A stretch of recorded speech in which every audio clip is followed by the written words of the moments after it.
We come on the air tonight with breaking news. Right now, several Democratic governors are meeting with President Biden at the White House to discuss his political future following that debate performance on Thursday. We are waiting to hear from those who are attending the meeting in person. There's no cameras inside.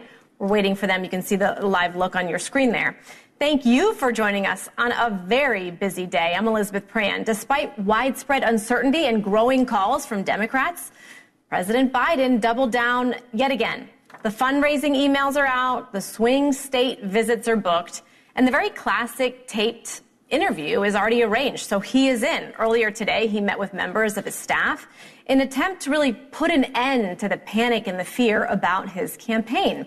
Alex Thompson of Axios writes, Biden's team calls stress, unity, resolve. No one is pushing me out, he quotes Biden as saying, I am the leader of the Democratic Party.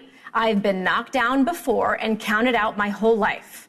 But these are the same aides who confided in Thompson just days ago, many of them reportedly freaking the F out. Those are not our words. Those are a quote. That report was the first of many that raised questions about whether Biden would or should or could bow out of the race, including this piece from the New York Times. Biden told an ally reportedly that he's weighing whether to continue in the race. The president's conversation is the first indication that he is seriously considering whether he can recover after a devastating performance on the debate stage in Atlanta on Thursday. During a very tense briefing, yet again with reporters, White House Press Secretary Karine Jean-Pierre characterized the article as utterly false and spoke directly to the concerns of Americans who feel as if the president is simply not up for the gig. To his own performance, does he think he let people down? Look, this is certainly a president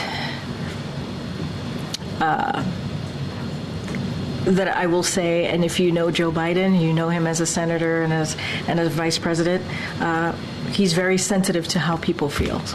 He gets it. He gets it. We get it. And so what we're going to do is continue to look forward, continue to work on behalf of the American people. But do they get it? Brand new polling from our partners at DDHQ conducted for On Balance shows after the debate shows that 80% of voters are very or somewhat concerned about President Biden's cognitive ability, and that includes 62% of Democrats. Another new poll out from the New York Times found 47% of Democrats want someone other than President Biden, as well as 72% of independent voters, which is more than Republicans. Here to break this all down for us, you saw Niall Standage there, White House columnist for our partners at The Hill, who was in the briefing, and Alex Thompson, national political correspondent for Axios. I'm so grateful that you both are here. Niall, of course, I have to start with you. You were inside the briefing. You know, it's exhausting as a voter because today I want to be hearing about inflation. I want to be hearing about Ukraine. If I'm not mistaken, we're sending more aid. I want to be hearing about what's happening in Israel. I want to hear about childcare. I'm a parent. I'm pretty tired of hearing the same thing from the White House press secretary. Are you? Well, you might be tired of hearing it, but it's kind of the only story in town right now, because obviously if President Biden were to step aside, that would be a massive, massive moment, a historic moment. Now, it is certainly true that the president, and for that matter the press secretary, would prefer to be talking about other things, to be talking about some of the topics you mentioned. But if you look at those polls that you cited on the screen a few moments ago, Elizabeth, the issue here is really very simple. That debate performance made a significant number of Americans believe the president is not fit for a second term. That is inherently disqualifying, and that's why the White House has been pitched into the crisis that it's in. You know, Alex, I have been watching your reporting. You have a pulse of people on the inside. And I think, you know, some of us are wondering, do they think it's working? Do they think that we're buying it? Well, at the moment, like, their bigger problem is actually inside their own White House and their own campaign. That's why you saw Chief of Staff Jeff Zients get on a conference call with all the staff. And I think it's telling about the sort of attitude in the White House that I was able to listen in on that call. I've covered this White House for 3.5 years. I can tell you it has never been easier to get angry quotes from White House officials than it has been the last 72 hours. People in the White House, people that have worked for Joe Biden, are angry. And today was a very belated effort to stop the bleeding internally, because the fact is that Joe Biden had that disastrous debate performance, then did the North Carolina rally, and then was nowhere for several days, except for that one remark Monday evening for 4 minutes. And, you know, he had an Annie Leibovitz photo shoot Sunday with the family. But I can tell you, there were people in the White House, in the campaign, that not only were worried at him just on a personal level, but were like, what is going on? And, I think that, and that you saw them finally acknowledge that damage control today, but we'll see if it's too late. All right, Niall, I have a list in front of me of the Democratic governors. Some of them are in person with the president. Some of them are there virtually. Quite an extensive list. What's the end game here? Do you meet with governors as pawns, or do you get out in front of the camera and you ad-lib? You don't go with the prompter. You answer reporters' questions. I'm sort of wondering the tactics here. So in terms of the governors, there is clearly an effort to shore up support, or at least acceptance, among elected Democratic officials, be they governors, senators, or members of the House. We have now had a handful of members who do hold office come out and ask the president to stand aside. That's obviously an issue. As to the other point, Elizabeth, which both you and Alex have raised, the idea of should the president get out and ad-lib, take unscripted questions? Well, theoretically, yes, of course. The risk-reward calculus, though, is what happens if he comes out, does that, and messes up? That is literally game over at that point. So I think that explains why there is some internal resistance to doing it. I think it probably has to be done in the end, but it is dangerous, particularly when the eyes of the world will be scrutinizing any such performance for any mistakes or flubs. You know, Alex, I have a list of allegedly members of Congress who the president has spoke with today. I see Senator Coons, Representative Jeffries, Representative Pelosi, Schumer, Clyburn, just to name a few. Certainly there could have been more. We don't know. I'm curious, though, what about the power of the purse? I mean, I get it. He's making this big effort. Niall just spoke about it. But when it comes to dollars and cents, should we be also focusing on some of this fundraisers? I mean, two things about that. The bigger problem with those calls that he made today is that he made them today. Why didn't he call them over the weekend? And the governors that he's meeting with in the White House right now, a lot of them were also wondering the exact same thing. It spoke to either one of two things. Either the Biden inner circle was so insular and in their own bunker, they did not realize what a disaster the debate was, or that he was so shell-shocked that he couldn't call them. And both are bad. Now, in terms of what you're talking about with donors, I can tell you I talked to several donors that were on the campaign call with donors just the other night. They rolled out the big guns. They had campaign chairwoman Jen O'Malley Dillon on the call. And basically it was divisive. You know, like there were a bunch of donors that are like, I'm in, you know, I appreciate you taking the time. But there are a lot of donors that are mad. And the reason they're mad is because they had concerns about Biden's age, and they were reassured by everyone in the Biden orbit that it was a right-wing caricature, and now they feel that they were not told the truth. Yeah, and you wonder what's going to happen with some of those down-ballot races. We could go on about that. But, Niall, I want to circle back to you. You were in the press briefing today. You were in the press briefing yesterday. I'm wondering how many of these press briefings can we have where we just feel as if it's Groundhog Day. We are asking the same questions a myriad of different ways and getting the same response, although it has changed, right, from a cold to a travel schedule. yet just a number of excuses. So when is there a breaking point where even people behind the scenes would say enough is enough? We have to change the trajectory of the narrative. Well, I think the way that the trajectory could be changed would be by something like this Stephanopoulos interview, or by the kind of unscripted appearances of other kinds that we're talking about here. Up until that point, the narrative here, or the central issue, is going to be the same. The anger that Alex has alluded to among donors and among elected Democrats, the disaster of the debate performance itself, and whether the president might eventually find the force to step aside too strong to resist. That is where the whole storyline is. I totally get the frustration with the White House line on various things and the shifting explanations.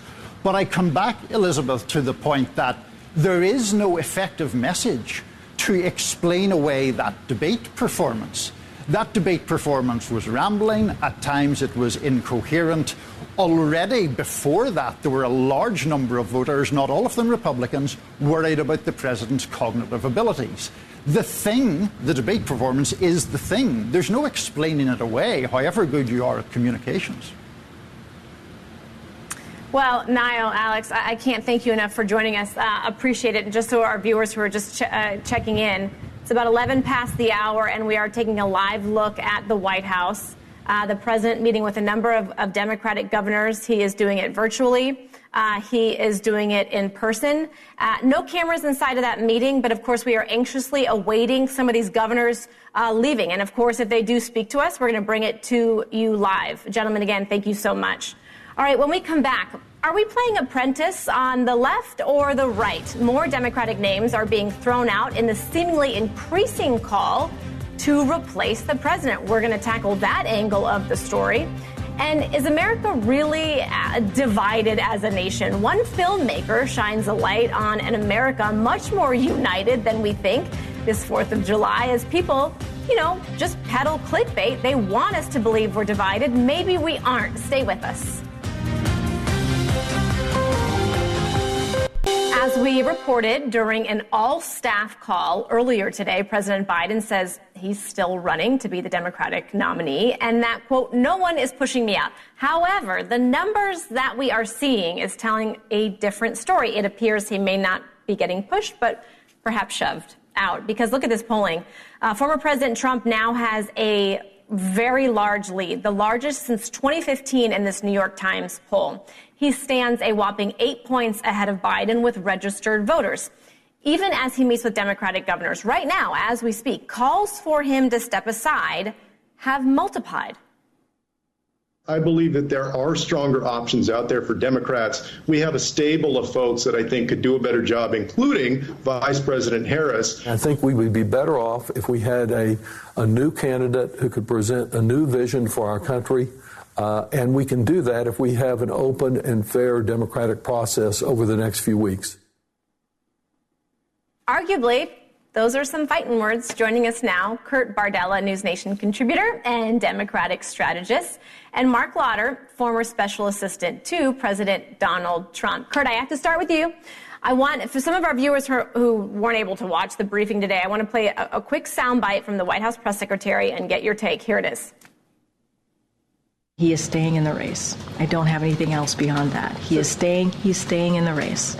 That is what the president is promised to do. That is what he wants to continue to work on the successes that he's had.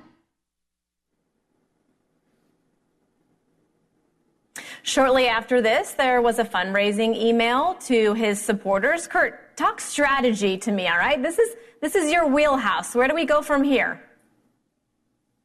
Well, if you're Biden and the White House and his campaign team, listen, you spend every day running like you're going to finish because you have no reason not to. You have to pretend at the very least right now, while things are in flux, and there's a little bit of chaos, you still got to keep your eye on the ball. Right now, he is the candidate. Right now, he is the Democratic nominee. Right now, he is the sitting U.S. president, and so you must act that way. Up until the point where he doesn't. Then it becomes real. Then the next chapter of this comes into play. But until then, listen, the White House press secretary, she's doing her job. Every White House press secretary goes out there and defends their president. That's what she did today. The campaign is doing what they're supposed to do. Raise money, keep the eye on the ball. They still have to run an election in November. No matter who it's against, no matter who the nominee is, no matter who's on the ticket, you're still going to need the resources to run that race. They need to keep doing their job. All the while at the White House, they're doing damage control. They're trying to fix this, doing the meeting with the governors. They're going to get them out there a little bit. This interview coming up with George Stephanopoulos is the highest stakes interview we have had probably in the last decade at the very least, that could make or break this campaign. Because if it does not go well, come Monday and Tuesday, the dam will break completely and it'll effectively be over. Yeah. Taped, though, live, 15-minute time limit. I mean, there are some parameters there. All right, Mark, I want to weave you into the conversation. You have worked for former President Donald Trump, and I'm sort of curious, would you define him as being relatively subdued over these past few days? Well, I mean, rule number one in politics, when your opponent is self-destructing, get out of their way. And he's letting Biden self-destruct. I mean, what else are you going to do? So just let him do it. No, look, but let's not forget, this is not about a debate. Joe Biden was losing this election before the debate. He was losing in the national polls. He was losing in all of the swing states, not just a couple of them, all of them, losing on the policy. That debate was a Hail Mary, and he fumbled the snap. He threw a pick six. You can pick the football metaphor. And it's not getting any better. A 15-minute edited, taped interview, not going to change anything, because we know that we're going to see Joe Biden stumble again in a couple of weeks or a couple of days, and this whole narrative will come back on us again.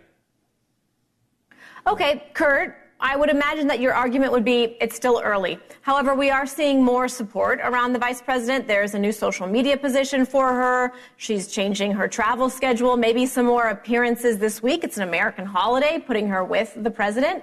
You know, should we be focused on the fact there's more attention on the vice president, and what should we be reading into that? Well, I think that it's natural that in this moment of flux, in this moment of chaos and internal turmoil with the Democratic Party, that the president and the vice president would at least appear publicly to be joined at the hip. It makes sense. Either Kamala Harris is going to be the running mate or she's going to be at the top of the ticket most likely. So on either one of those scenarios, elevating her, giving her that type of image, positioning, visibility was something that they were going to have to do no matter what for her to be effective, again, either leading the ticket or on the ticket in November. I think the one thing that if you're Democrats, that there is the sliver of good news, if there's such a thing in this situation, is that we've seen President Trump have this ceiling in the polling. Biden's dropping, sure, but it's not like Trump's approval is going up. There's a cap to how far that goodwill goes, and it's right about 48, 49% consistently. That tells Democrats there is room to play with on the playing field if you have the right ticket in place.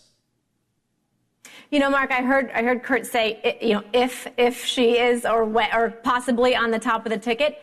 I don't know, and I'd like to hear your opinion. Don't underestimate her, right? Don't underestimate any newcomer when it's a one-to-one matchup, especially now because it really is only July. We do have the rest of summer to go. Well, I mean, obviously, you're not going to disrespect any opponent. That's how you end up losing. And I know that the Trump campaign, they will not take that lightly if it comes to pass. But look, Kamala's more unpopular than Joe Biden, if that's even possible. It's real. She's also not proven to be a good candidate on the national stage. She's not been proven to be a good vice president. And the memes and the jokes and the horrible word salads, they speak for themselves. And what's worse for Kamala Harris is she's still going to have to run on Joe Biden's results and Joe Biden's policies. It's not like she's going to suddenly want to drill, baby drill, seal the border, or support Israel, because the Democrats don't. All right. Well, gentlemen, I'm going to have to leave it there, but I'm grateful that you both joined us. And I do want to remind our viewers, I'm going to take a quick live look at the White House. There is a group of governors right now meeting with President Biden, both in the flesh and also virtually. I want to remind our viewers that when any governor, if any, they walk out during this program, we will bring any comments if they are available live to you. Gentlemen, again, thank you so much. Coming up, is America as divided as we are constantly told? A new coast-to-coast documentary shows Americans have much more in common on this 4th of July than maybe us, the media, want you to believe. Welcome back. Tomorrow is the 4th of July. Many of you will gather with family and friends to celebrate America's independence and perhaps talk a little bit of politics, right? It's an election year. Well, guess what? You might just agree this year. In a damning poll released by the Wall Street Journal, 80% of Americans say Biden is too old to run for a second term. So maybe America is not quite as divided as the headlines say. Maybe it's not just black and white or this side or that side. Governor Wes Moore seems to think we're more united than we think. One of the frustrations I always had about politics was people were saying, well, it's either this or that. I actually don't think that's true. I think it was a model that was created by political forces who wanted people to feel that it was a choice, that it was binary. And in order for me to win, it meant you must lose. I just don't think that's the way people function. And the governor perhaps is not alone. Our next guest is here to ease your mind about perceived political divide in our country. His series, Breaking Bread, attempts to forge that divide. Alexander Hefner joins us now, host of Breaking Bread. Alexander, thank you so much. You know, it's the second season, right? So clearly it's a success. You're sitting down with politicians with one of my favorite topics at hand, which is food, of course, and you're finding a way to disarm them. Tell me a little bit about more about the journey that you've been on for these past now 2 seasons. Happy 4th. Thanks for having me. Well, it started with a simple proposition, which is we have more of a humane exchange with each other when the entry point is a culinary adventure or even just a microwavable meal. There's something in the sustenance and the nutrients, in the indulgence of that pleasure that creates a different vibe, and one that I think incentivizes more functionality in conversation and then ultimately more success in legislation and political life. You cited Governor Moore and also the statistic about our presidential candidates for high office this cycle being too old. One of the other things it's really important to acknowledge on July 4th in what we're told are divided times is that there are hundreds of thousands of people in even the least populous states in this country, namely Wyoming and Alaska, where I interviewed Governor Gordon of Wyoming and Senator Murkowski of Alaska, who think differently than the incumbent governor or senator or the supermajority in a legislature. I think we fail to remember that none of these states is blue or red. They're all a mixture or medley of purple. And it's not cliche. It's actually borne out in how people think across difference, across geography. And that's the most important thing to take away from the series. Yeah, I mean, I think it's very poignant that you mentioned that. I think also it speaks to the fact that people are so invested in this election and they really don't know who to pick. I think what I found most interesting about this, too, is that the candidate becomes a person. We know that they're people, right? We elect people, but then they become almost robotic, right? We look at their quotes and articles. We see them on social media when we see these snippets. Do you think that that is where we are failing? We don't look at them as people anymore. We look at them as a peg on a chessboard. Yes, we look at them as, that they have to be infallible on some level. We also entertain their foibles in some ways that we didn't in the past, because for us, it wasn't about the flaws or imperfections of the people. It was about the humanity of sound policy outcomes. And so I hope that when I take viewers on a journey through 3 types of hot dogs, Sonoran dogs, bacon wrapped in Arizona with Senator Kelly. You mentioned, again, Governor Moore, chili dipped dogs at Camden Yards with Governor Moore, which sounds unappealing, but actually is delicious. And, your more traditional chili dog with Senator Moran in Kansas. It really did open up the conversation in all 3 instances Two of my favorite people in the series at the federal level are Senator Kelly and Senator Murkowski. And this second season is a challenge to them, not only as the subjects of profiles on Breaking Bread, but wondering whether they can advance to the next stage of leveraging their pragmatic bipartisan muscle. We've seen Senator Murkowski be extraordinarily influential in preserving the Affordable Care Act. I think we need to see more demonstrations of that partnership, which you often will see at the municipal or state level, but lack seeing at the federal level, especially in election year, to solve immigration, the border crossings, and the dysfunctional way that our economy interacts with undocumented people today. It's in the verbiage, it's in the lexicon that we're failing, right? There are people who don't want to revitalize Social Security, and there are people who think that a safety net is not an entitlement, but somewhere in the middle is understanding that there is an economic disequilibrium. You see it there with Senator Baldwin. She acknowledges it in the way that it's impacted cheese and cows and what I call the milk people of Wisconsin. There's a fundamental economic disequilibrium that former President Trump tapped into in 2016, as did Senator Sanders. And the question is, if we keep talking about economic crises, something like the unaffordability of goods or housing, if we keep talking about it as a crisis, that's not what it is anymore. It's a status quo. And that's what I really wanted to emphasize in these conversations, which was we need to upend the gridlock. And I challenge Senator Murkowski and Kelly and others to do that, if not in this year, when we inaugurate a new Congress in 2025. You know, I saw just a snippet with Senator Murkowski, and I also thought, you know, when you learn more about where they're from or why they were motivated to get into politics or even more about salmon or, you know, parents, then they really become, more approachable, and I think you become more invested in learning about them and why they do what they do. So I think you're doing a great job. Debuts tomorrow, PBS, for our viewers at home. So thank you. Keep working, Alexander. Thank you for joining us. Thank you. All right, we have some breaking news just in. Actually, Massachusetts Congressman Seth Moulton just put out a statement. So this is the second one today, expressing, quote, grave concerns about President Biden. So he stopped short of calling on Biden to leave the race, but said he believes the president needs to demonstrate that he can win by holding more campaign stops, more town halls, and unscripted interviews with the media.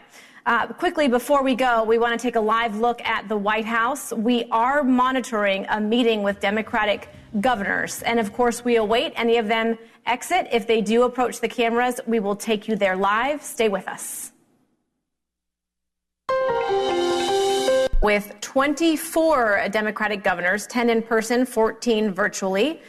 There are no cameras inside of this meeting, so we are anxiously awaiting any of those governors who come out. And if they do speak to the media, we will take those comments to you live. Again, we are looking 41 past the hour. They met at 6:30, so it's been about an hour and 11 minutes.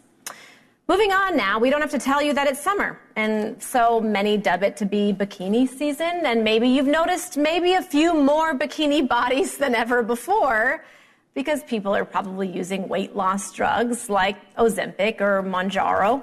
Some 15.5 million Americans have said they are using injectable medication for weight loss, not including those who are using compound pharmacies. 64% of people say the drugs are effective, so it begs the question, what about the rest? Are there downsides? Should everyone use it? Joining us now is Johan Hari, journalist and best-selling author. His new book, Magic Pill, The Extraordinary Benefits and Disturbing Risks of Using the New Weight Loss Drug. I spoke with him earlier about some of those risks. Johan, thank you so much for joining us. I'm grateful for your time. First and foremost, when I was reading a little bit more about you, it seems as if your intentions were so much more in-depth and dynamic than just weight loss when you began this journey, really across the globe. Can you tell me more about that? Yeah, I guess when I first learned about the existence of these drugs, in case anyone hasn't heard, we've now got drugs that produce an extraordinary amount of weight loss. The average person who takes Ozempic loses 15% of their body weight.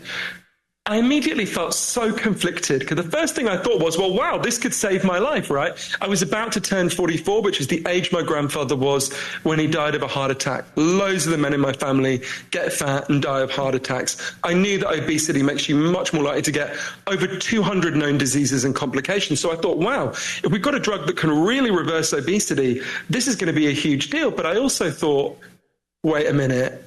This sounds way too good to be true. There must be a catch here, which is why for my book, Magic Pill, I went on this really big journey all over the world, from Iceland to Minneapolis to Japan, to really investigate what these drugs are going to mean for all of us, and to, I hope, write a guide for people who are thinking of whether they should make this decision, and if they are, how it will feel in their bodies, in their minds, and in the whole kind of society around us.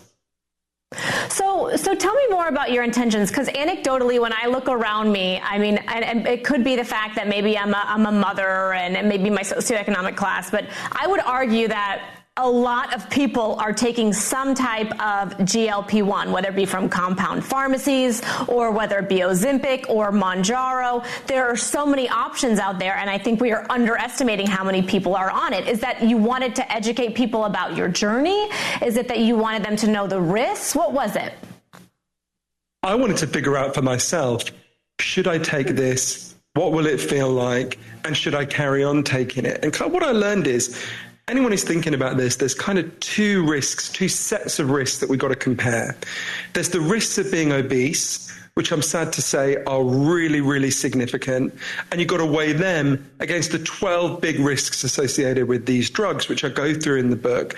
And it's a really difficult calculation. And I think anyone who tells you it's an easy choice, I know the answers, you just need to do one thing no matter who you are, don't listen to them. I think you've got to go through in a lot of detail, okay, which of the big risks of obesity are likely to apply to me? Which of these 12 big risks associated with the drugs are likely to apply to me? And then you've got to weigh it for yourself. You know, I started taking Ozempic because for me, the heart attack risk was so great. And we know these drugs, by reversing obesity, hugely reduce your risk of heart attack by 20%.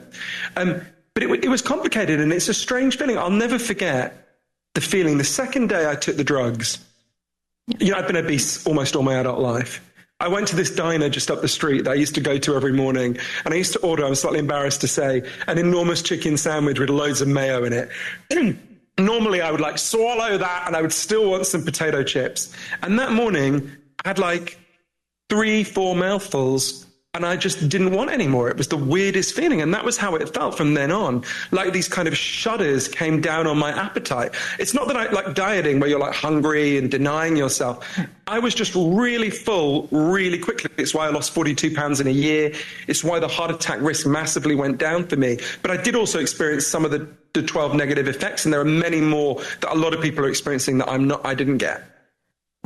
Okay, I do want to push you a little bit because you said that you were on the verge, or you were considered obese, but were you considered to be at risk for type 2 diabetes? So my question to you would be someone at home who's saying, oh, I need to lose 10, 20, maybe 30 pounds, but I am, in theory, even though I have a high BMI, I am not at risk for what this drug is intended to treat.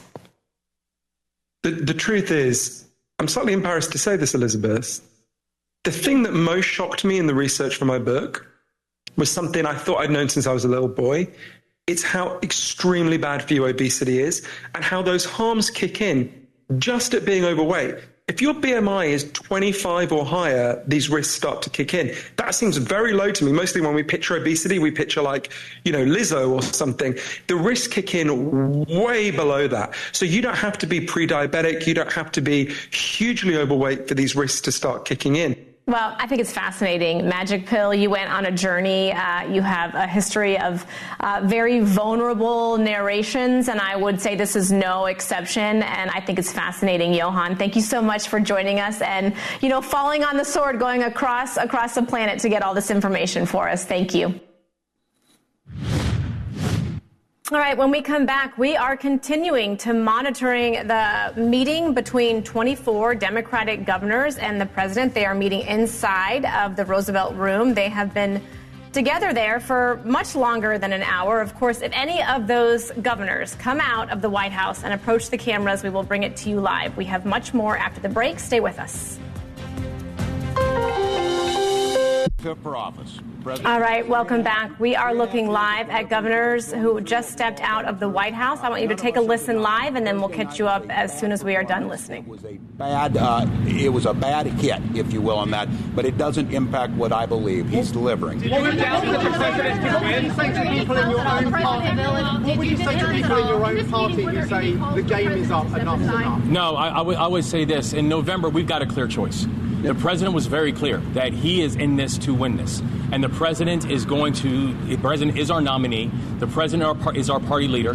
And the president has told us, and he was very clear back there, that he is in this to win this. And so for people, I would say, and listen, we're governors. We don't do hand-wringing. That's not what we do. Governors work and get things done. Governors say, tell me the objective, and we're going to make sure that we accomplish the objective. And so for people who are concerned, I just want to be very clear on something. And come November, we've got a binary choice. And the binary choice is between someone who has continually delivered for us and our states and the people of our states, and frankly, someone whose vision for the future of this country is downright dangerous. And so I would tell people it is time to mount up. And it is time to get serious and understand what's at stake. What did you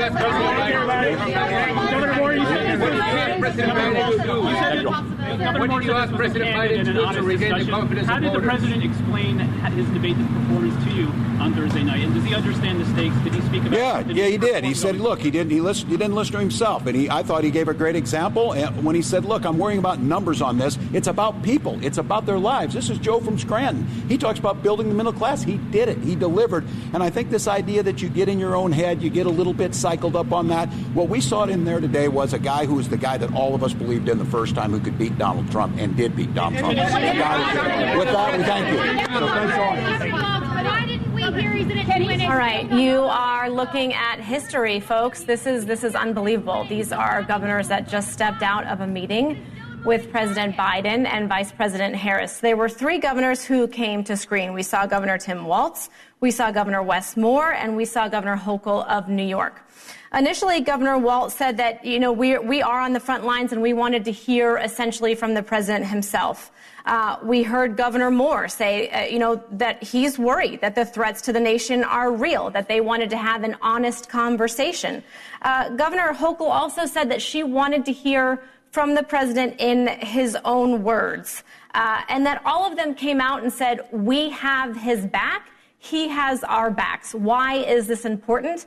These are governors, folks. These are people who are the executives of their state. They have been hearing, just like all of us, for days and days that perhaps the president is not fit not only to run for the next 4 years, but also govern the country and be the leader of the free world for just the next 4 to 5 months to go. I want to bring in Kelly Meyer. She has been watching alongside of us here as the governors come out in this historic moment. Kelly, we heard governors essentially say, we are standing with President Biden. We are not backing down. Of course, this on the heels of a tweet from Representative Moulton, who essentially said, since Thursday night, I have been nonstop, tough, honest conversation with colleagues and other Democrats. I am taking time to seriously consider the best strategy for Democrats to win the election. So, Kelly, the reason I want to bring you in is because we are essentially seeing this fracturing. Every few hours we hear of a representative who may not necessarily be calling for the president to step down immediately, but really walking a very tepid tightrope and saying, maybe you aren't fit for the job. Let's have a conversation. These 24 governors are coming out and saying, we have your back. Yeah, and Elizabeth, I keep seeing it's really two stories and two sides to this party right now. You're seeing those. Number three, Democratic lawmaker to come out and call for Biden to withdraw from this race. And then on the other side, you're seeing a split screen at the other end of Pennsylvania Avenue at the White House with these Democratic governors standing by him. This was a big moment. This was a last-minute meeting that came together. We know the Democratic governors came together on Monday on their own. The White House reached out. These are folks that came across. California Governor Newsom coming across the country the day before, the evening before the 4th of July to have this emergency meeting. They came out there. They said it was an honest, candid conversation. When you love someone, that you tell them, you're honest with them, you tell them the truth.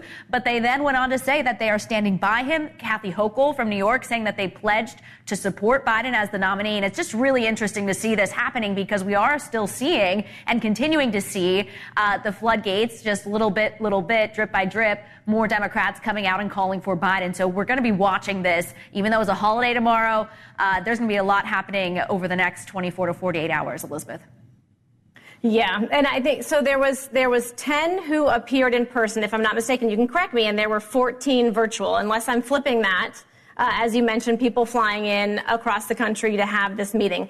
And I think there was a lot of curiosity. Cameras were not allowed in. Initially, if I'm not mistaken, the White House said, come and have a meeting with the vice president. Again, you would know better than I would. And the governor said, no, we want to hear from the president himself. Now, one of the things that stood out for me is they did say, we wanted to have these honest conversations. We wanted to hear it from him. Essentially, they're going to go out and tell their constituents, I've spoken to the president. He is up for the job. We are supporting him. Is there anything that stood out for you when you listened to those three essentially big, I mean, all governors are very important and big names, but these are some big names that came out in front of the cameras, really acting as spokespeople for the 24 attendees. And Walt, who you see there, the man talking, he's the one that kind of spearheaded this. And it was interesting to hear him come out and say, you know, it wasn't a good debate. They all are saying that. But then he went on to say, when we went in there tonight, we saw Scranton Joe. We saw the man who we saw in the very beginning and who we are supporting in this race. He will be the nominee. So it was interesting to see them say that we are seeing the same man that we supported years ago and we're standing by him. Elizabeth. You know what I find striking, and you mentioned this, and what we're going to see over perhaps the holiday weekend, is that we do still see lawmakers who are speaking out. And I want to remind our viewers that we continue to get the tweets, we continue to hear from Democratic lawmakers, some of them representatives, who say, you know, I'm not really sure if this is what's best for the party. So I want to ask you, Kelly, are you surprised that we heard from the governors? Are you surprised that they came out and said, we have his back? Well, as a member of the press, I'm glad that they did come out and talk to the cameras and take questions, for one. And, you know, I think that it is, in this moment, they felt it was important to say that we are standing by him, and very symbolic, as they are seeing more members of the Democratic Party going the other route and calling for him to withdraw. And we may see more of that in the coming days. So it's really interesting to watch this, but definitely an interesting meeting there at the White House tonight. Elizabeth. Yeah. Kelly Maya reporting. Unbelievable. Thank you so much. What a historic day. Of course, one of the governors who was in that meeting will be joining my colleague Chris Cuomo. And so we'll be interested to hear about more information that came out of the meeting. Thank you so much for joining us. Chris Cuomo starts right now.